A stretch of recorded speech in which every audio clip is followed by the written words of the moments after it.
Nossa conversa sobre variação linguística trata agora de um aspecto mais técnico, um pouco mais minucioso, talvez, que são as variantes.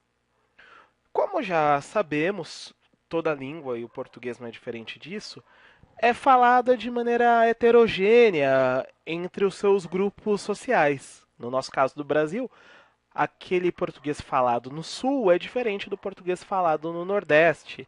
Existem variedades que são mais do universo urbano, existem variedades que são mais do universo rural, existem variedades que são dos mais jovens, variedades que são dos mais idosos, e por aí segue. Mas como é que se identificam as variedades? Como nós somos capazes de escutar uma música, de ler um poema, identificar, isso daqui é a fala caipira, essa aqui é a variedade da periferia do Recife e por aí vai. Por meio das variantes, nós sabemos que existem diferentes maneiras de se dizer uma mesma coisa.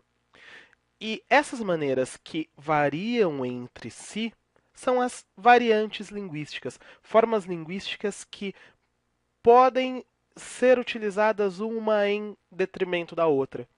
Para que isso fique mais explícito, para que isso fique mais claro, a gente vai para um exemplo que é um trecho de uma canção assinada pelo forrozeiro Luiz Gonzaga e seu parceiro Zé Dantas. A canção leva o título Vozes da Seca. Vamos ler um fragmentozinho dela que diz assim: Seu doutor nordestino tem muita gratidão pelo auxílio do sulista nessa seca do sertão. Mas, doutor, uma esmola a um homem que ação, ou lhe mata de vergonha ou vicia o cidadão. Dê serviço ao nosso povo, enche os rios de barragem, dê comida a preço bom, não esqueça a sudagem.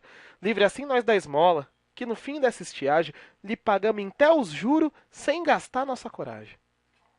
O que a gente percebe é que são as próprias pessoas que sofrem com a seca representadas aqui nesse discurso. Daí que a canção leva o título Vozes da Seca. Para que a variedade linguística seja coerente com esse personagem, com esse nordestino que sofre esse problema, são escolhidas variantes linguísticas que compõem essa variedade, ou seja, que compõem o português falado por esse grupo. Um primeiro exemplo aqui é o termo sulista. Para se referir a pessoas que moram na região sul do Brasil, não é comum que indivíduos originários de São Paulo, do Rio Grande do Sul, do Paraná, de Santa Catarina, usem o termo sulista. Nessas outras regiões é comum que se faça referência a pessoas desse universo usando a própria identificação do estado. É um paulista, é um carioca, é um gaúcho. O termo sulista é comum na região nordeste do Brasil. Então aqui temos uma variante, portanto, que diz respeito à escolha de palavra. A gente pode dizer que no vocabulário de cada grupo, que no léxico de cada grupo, se manifesta a variação linguística. Existem variantes no léxico. Para que a gente tenha um outro nível de variação, aqui há variações na pronúncia, não é? Lhe pagamos em té, os juro em vez de até. Barragem no lugar de barragem.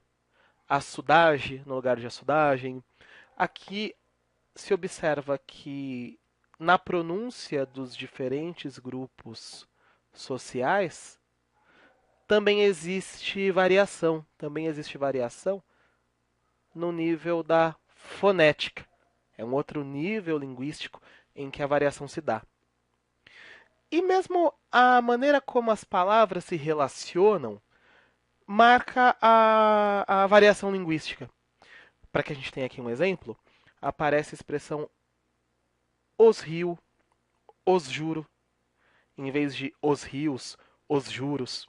Temos aqui então um caso em que as relações mais gramaticais, que para usar um termo técnico nós poderíamos chamar de relações morfossintáticas, também marcam a variação. Em vez da regra que determina plural no artigo e plural no substantivo, os rios, os juros, é marcado o plural apenas aqui no artigo.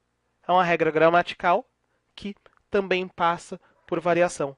Então é possível dizer que no campo das relações entre os termos da gramática, ou para usar um termo mais técnico, no campo da morfossintaxe, também é possível perceber que existem formas variantes. Existe a variante em té e a variante até. Existe a variante os rios e existe a variante os rio. Nos diferentes níveis linguísticos, as variantes também constituem aqui casos de variação.